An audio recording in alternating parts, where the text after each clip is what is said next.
Hyun-woo can't believe Hae-in doesn't remember their divorce. Seeing her in this state breaks his heart, and he sobs while embracing her. He decides to tell her the truth, that he drafted divorce papers, that she hates him, and that they're on the verge of a real split. The memory comes crashing back to her. Shell-shocked, she recalls his words about despising her and declares that they should divorce immediately. Hyun-woo brings his old friend to represent him while meeting her lawyer. And not just any lawyer, folks. She's hiring the best. Vincenzo, the concierge for an Italian mafia group.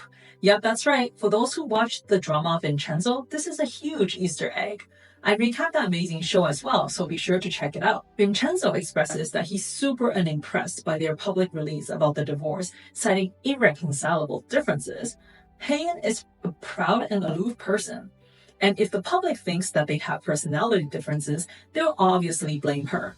Vincenzo wants to change it, and Hyun-woo says that he can write whatever he wants. None of them would be the real reason anyways. As they officially divorce, Hae-in watches a train pass by, remembering when Hyun-woo brought her to take the train for the first time just so she can see a beautiful sunset over the water. She watches footage of him eating alone, playing baseball alone, running alone. She even goes to give the baseball machine a try to see why he likes it so much. She visits the restaurant that he frequents, only to run into him and his friend at the next table. Tell me that's not what she secretly wanted. She hides and eavesdrops, finally understanding the suffering that he went through being married to her. His in-laws call him at all hours, and he's constantly tailed by their investigators. He eats here alone because Hae-in doesn't like the smell of blood sausage. Despite everything, he just wanted to endure as long as he was with her.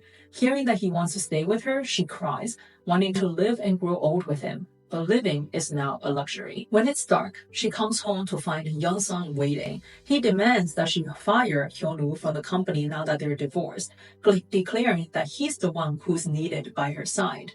She asks him to stay in his lane, saying that she only divorced Hyun-woo to release him because he was too tired living with her. She leaves Yeon-sun in her dust. She doesn't know that he's discovered her tumor yet. You see, as devious as he is, Yeon-sun actually does love her.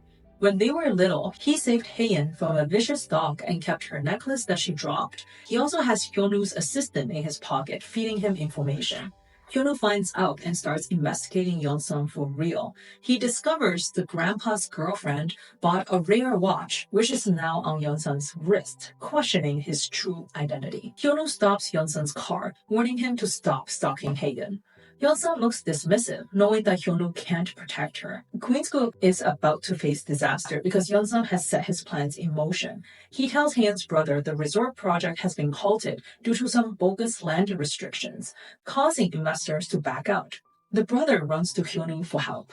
Hyun-woo sighs but decides to help, proposing solutions to bypass the restrictions. Even with this issue resolved, investors still back out due to embezzlement rumors. Yeon-sun's scheme is working perfectly, and he proposes to cover the gap left by the investors himself. Everyone is happy, but Hyun-woo arrives in time to ask the grandpa to reconsider. His father-in-law starts hesitating, but grandpa's girlfriend and her shaman convinces him to sign the deal and fire Hyun-woo on the spot. Hae-in arrives just in time to chase away the bullying security guards that's badgering Hyun-woo. Seeing him bullied by her family, she feels guilty. She doesn't understand why he wants to divorce her but still doesn't want to leave the company. Hyun-woo has changed his mind, and he actually wants to stay by her side no matter what. After separating, Hae-in's aunt confronts Hyun-woo, asking why he's leaving when Hae-in needs him the most. He promises to stay by her side and find out who framed him. The aunt suggests the cunning girlfriend. So they team up. They discover that the girlfriend gave birth in prison, and the son was sent to an orphanage next to the family's hunting ground. They talk to the groundskeeper, who mentions Yeon-sun reminds him of a child from the orphanage who was adopted and then sent to America.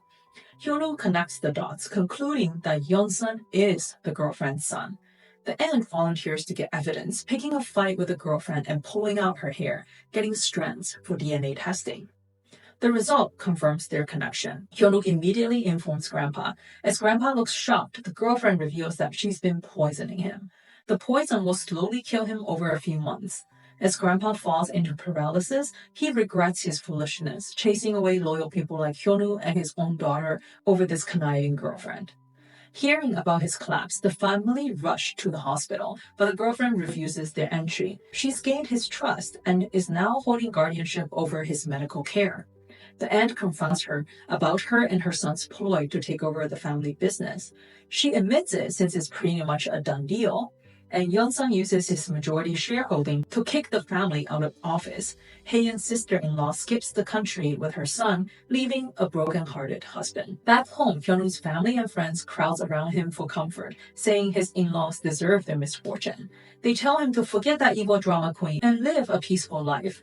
Just then, the entire family appears, homeless and seeking refuge, with Hyun-woo in the countryside. Phew, what a ride! Can the Queen's group recover from the chaos that Yeon-sung has unleashed? And will Grandpa's fate finally bring the family back together or tear them apart for good? Sound off in the comments, and hey, don't forget to like, subscribe, and hit that notification button for further recaps. Thank you!